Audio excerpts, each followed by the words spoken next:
الحمد للہ رب العالمین والصلاة والسلام علی خاتم النبیین اما بعد فاعوذ باللہ من الشیطان الرجیم بسم اللہ الرحمن الرحیم الصلاة والسلام علیک یا رسول اللہ وعلی آلک واصحابک یا حبیب اللہ الصلاة والسلام علیک یا نبی اللہ وعلی آلک واصحابک یا نور اللہ۔ آج 1445 ہجری کے جمادی الاولیٰ کی 7ویں شب ہے۔ اس کی مناسبت سے مکتبۃ المدینہ کے رسالے ضیاء درود و سلام پیج نمبر 2 سے فرمان آخری نبی صلی اللہ علیہ وآلہ وسلم نمبر 7، جس نے مجھ پر ایک بار درود پاک پڑھا اللہ پاک اس پر 10 رحمتیں نازل فرماتا ہے، 10 گناہ مٹاتا ہے اور 10 درجات بلند فرماتا ہے۔ صلو علی الحبیب صلی اللہ علی محمد۔ السلام علیکم ورحمۃ اللہ وبرکاتہ۔ وعلیکم السلام ورحمۃ اللہ وبرکاتہ۔ غلام حسین مدنی فیضان مدینہ، بنگلہ منٹھار، ضلع رحیم یار خان۔ پیارے باپا جان، امام، مؤذن، خطیب، کیا ان کو بھی حسد، تکبر وغیرہ ہو جاتا ہے؟ اور وہ کون سی باطنی بیماریاں ہیں جن سے بچنے کے لیے ہمیں زیادہ کوشش کرنی چاہیے؟ سر یہ ایسے باطنی امراض سے تو کون بچا ہوا ہے؟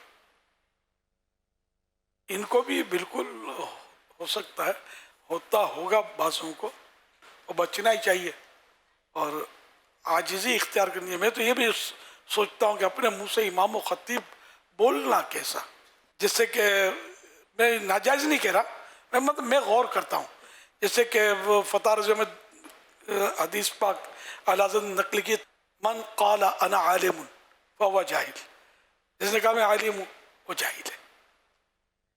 اب ایک ہے نا اپنا بڑا بول تو نہیں کہیں ہے، جو امام و خطیب کو کر کے تعارف کروائے گا نا تو لوگ اچھا ماشاء اللہ، کوئی میں حافظ نام کے ساتھ لگایا، قاری لگایا، مفتی لگایا، حضرت دعا کیجیے گا، دستبوسی کریں گے لوگ۔ اب کیا ہوگا کیفیت؟ تو اپنا جب یہ خود منہ سے بتائے گا تو لوگوں کو عزت کی طرف اپنی بلائے گا نا، یہ انڈائریکٹ کہ میری مطلب میں جانتے ہو کون ہوں۔ آپ دکاندار کے پاس گئے، دکاندار ویسے نہیں جانتا تو آپ نے تعارف کروا دیا کہ میں آپ کے وہ جو پچھلی گلی میں مسجد ہے نا اس کا خطیب ہوں یا امام و خطیب ہوں۔ اچھا حضرت آپ کے پیچھے نماز تو پڑھی ہے، ہاں یہ کتنے کا ہے؟ ارے حضرت آپ سے کیا پیسے لینے تھے، آپ یوں ہی لے جائیے اور فرمائیے کیا حکم ہے۔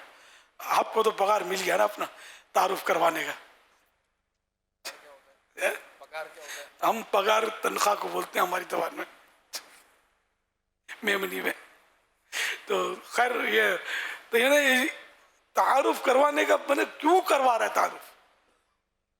مطلب اس میں کوئی حب چاہ کہ کونے کھانچے میں چھپی بھی تو نہیں ہے، یا سینہ تان کے کھڑی بھی تو نہیں ہے۔ اپنا تعارف، اپنے کارڈ بناتے ہیں، وزٹنگ کارڈ، اب بھی بناتے تو ہوں گے شاید، اب کارڈ بنائیں گے، یہ نہیں کہ فلاں ادارے کا سرپرست، فلاں کا رکن، یاد تک کہ میں نے کارڈ دے کے دعوت اسلامی کا رکن، اس کو پتہ نہیں کہ جس کو دے رہے سمجھے نے کبھی رکنیت شپ جاری نہیں کیا آج تک کہ دعوت اسلامی میں رکنا ہی نہیں۔ تو نگران، تو پہلے شروع میں دعوت اسلامی کا سب امیر بولتے تھے، سب کو، ہر حلقے کا، ہر علاقے کا امیر ہے دعوت اسلامی۔ اب یہ بھی مسئلہ تھا، مجھے بولتے تھے امیر دعوت اسلامی۔ خیر پھر کسی نے مشورہ دیا کہ یار ان کو تھوڑا گریڈ ان کا نیچے لاؤ، تو پھر ہم نے وہ نگران کہنا شروع کیا۔ ہمارے ہاں جو حارسین ہیں نا، حارس تو معروف لفظ ہی نہیں ہے، گارڈ بولو تو ذرا یوں پھلتا ہے، گارڈ، حارس۔ اچھا پھر جو بغیر اسلحے کے ہوتے ہیں ان کو ہم نے خادم کا نام دیا ہے۔ لوگ تو ان کو جو بھی بولتے ہیں ہم خادم، تاکہ تھوڑا یار یہ جامع میں رہے، یوں نہ ہو آپ تو خطیب ہیں، امام و خطیب ہیں. اب میرے منہ سے کبھی سنا کہ میں امیر دعوت اسلامی ہوں؟ اور میں نے بہت پہلے انہوں نے فقیر اہل سنت ہوں، تو لوگوں نے کہا نہیں آپ امیر اہل سنت ہے. میں آپ کو سمجھانے کے لیے بول رہا ہوں، اپنے میرے منہ سے شاید یہ بھی نہیں سنا ہوگا کہ میرے بہت سارے مرید ہیں. اپنا مرید ہے یار، تو میرا شاگرد ہے. میرے خیال میں ناظرین بھی سوچ رہے ہوں کہ کبھی یہ بولتا تو نہیں اس طرح کی بات. لوگ کہنا کہ ہم آپ کے مرید ہیں تو یہ جمتا ہے، میں بولوں نہیں میرے مرید ہیں، یہ جمتا نہیں ہے. تو لوگ مجھے خطیب صاحب کہیں نا تو یہ جمے گا، میں خطیب صاحب ہوں، میں خطیب ہوں، تو شاید یہ کم جمے گا. تو میں نے پھر جب دیکھا تو اب ماحول تبدیل ہے. نام کے ساتھ لفظ مفتی اب تعارف کروانے والوں کو میں نے سنا ہے بولتے ہیں. پہلے میں مفتی صاحبان کو مفتی بولتے ہوئے شرماتا تھا کہ پتہ نہیں یار یہ کہ انکساری کریں گے، جھٹکا کھائیں گے. تو اب بولتا ہوں کہ ان کو پڑھی نہیں ہوتی تو بولتے اپنے منہ سے، تو ٹھیک ہے تو اپنے بھی بولتے صحیح ہے معذرت کے ساتھ. یہی اب ماحول یہی ہے. تو چلو ادھر کو آواز ادھر کی. پر امام اپنے آپ کو بولے کیا پھر تعارف کس طرح کرے؟ کوئی ضرورت آقا کا پڑ جائے غلام بولے اپنے کو، کیا ہے یار نہیں ضرورت پڑ جائے تو غلامی میں مان ہے ہمارا یار کہ ہم کس کے غلام ہیں. میں مسجد کا غلام ہوں. تو کیا ضرورت ہے کہ میں مسجد کا امام ہوں؟ آپ کو کس نے پوچھا کہ آپ کیا جاب کرتے ہیں؟ میں کوئی پوچھے آپ کو کہ بھئی آپ کیا کرتے ہیں؟ میں امامت کرتا ہوں فلاں مسجد میں. اب ضرورت ہے بلا ضرورت کہ میں فلاں مسجد کا امام ہوں، اب دل میں یہ چور ہو کے بہت سستا ہو جائے یا خدمت ہو جائے میری، تب تو ڈوب مرنا چاہیے اس کو کہ اپنی امامت سے. یہاں تو ابھی سوال ہوا تھا کہ ان کو ثواب کیسے ملے امامت کا، یہاں تو اپنی امامت کو کیش کروا رہا ہے، مفت کی چیزیں ڈھونڈ رہا ہے اور عقیدت مند کی دکان میں جا رہا ہے. میں الحمدللہ یہاں سے اپنی دکانوں پر کئی چیزیں منگواتا ہوں، ضرورت تو پڑتی ہے، ہماری ترکیب ہے. ان کو پتہ بھی نہیں ہوتا کہ الیاس نے منگوائی ہے، پیسے دیتے ہیں. ہر آدمی جاتا ہے کوئی بھی یا تیسرا آدمی چلا جاتا ہے اور لے آتا ہے چیزیں. الحمدللہ کوشش یہی ہوتی ہے کہ پتہ ہی نہ چلے کہ میں نے منگوائی ہے. کیا ضرورت ہے یار کہ ہم اپنا مطلب چندہ وصول کریں اس طرح اپنی. اللہ مجھے بس ثواب سے محروم نہ کرے. ظاہر ہے کہ میں اب اپنا کہ میں یوں ہوں یوں، اب اس میں ایک تعداد اتاریوں کی ملے گی.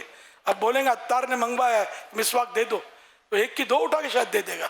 لیکن الحمدللہ کبھی بھی مجھے یاد نہیں پڑتا کہ ہم نے مسواک بھی مفت اٹھائی ہو. سائیں بھائی دے آتے ہیں ترکیب سے یا ایسے سے لے آتے ہیں جس کو پتہ ہوتا ہے اور وہ اچھی مسواک ڈھونڈ کے دے گا اپنے حساب سے اور پیسے پورے لے گا. یہ بھی ترکیب ہے. میں تو جاتا نہیں خود دکانوں پر، لیکن یہ کہ ہماری کوشش یہ ہوتی ہے کہ اپنا جو بھی یہ معاملہ ہے اس کو کیش نہ کروایا جائے. الحمدللہ اللہ اس پر ہم سب کو توفیق دے کہ ہم اپنی امامت کو کیش نہ کروائیں، خطابت کو کیش نہ کروائیں، اپنے مبلغ ہیں تو مبلغیت کو کیش نہ کروائیں، اپنی نیکی کی دعوت دینے اپنے نیک حلیے کو کیش نہ کروائیں.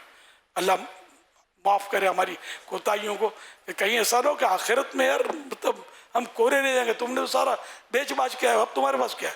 خوب مال اکٹھا کیا ہے. نیکی کی اگر دعوت دی ہے یا امامت کی ہے تو ایک تو تنخواہ لیتے تھے، پھر اس پر مزید تم کیش کراتے تھے. اب پھنس نہ جائیں یار کہیں. ہم بس سمجھو اور غور کرو. لوگوں کو پتہ اور خود بخود اور رعایت کرتے ہیں، احترام کرتے ہیں، وہ ایک الگ صورت ہے. اپنی نیت کیا یہ دیکھنا ہے. انما الاعمال بالنیات، اعمال کا دار و مدار نیتوں پر ہے. ایسے کے بعد بندہ جائے نہیں جو مفت دے گا، یہ بھی ہو سکتا ہے جائے انجانے کے پاس اس سے بارگیننگ کر کے دے آئے. یہ بڑے حوصلے کی بات ہے کہ جہاں سستا ملتا ہو، مفت ملتا ہو، وہاں چھوڑ کے آدمی پیسے سے لینے کے لیے دوسری گلی میں چلا جائے. یہ ہے بہت مشکل، لیکن مقدر والوں کا حصہ ہے، یہ بھی کر سکتے ہیں. نیکیاں بچاؤ تحریک یہ جاری رہنی چاہیے. صلو علی الحبیب صلی اللہ علیہ محمد. اگر کوئی امام ان باطنی امراض میں مبتلا ہے تو کیا اس کے پیچھے نماز ہو جائے گی؟ اصل پتہ کیسے چلے گا کہ ان باطنی امراض میں مبتلا ہی ہے؟ تو دل کی باتیں. اب وہ جا رہا ہے امام، اس نے وہاں سے وہ امام صاحب لے لو کر کے، یا کسی نے کہا میں خطیب و امام ہوں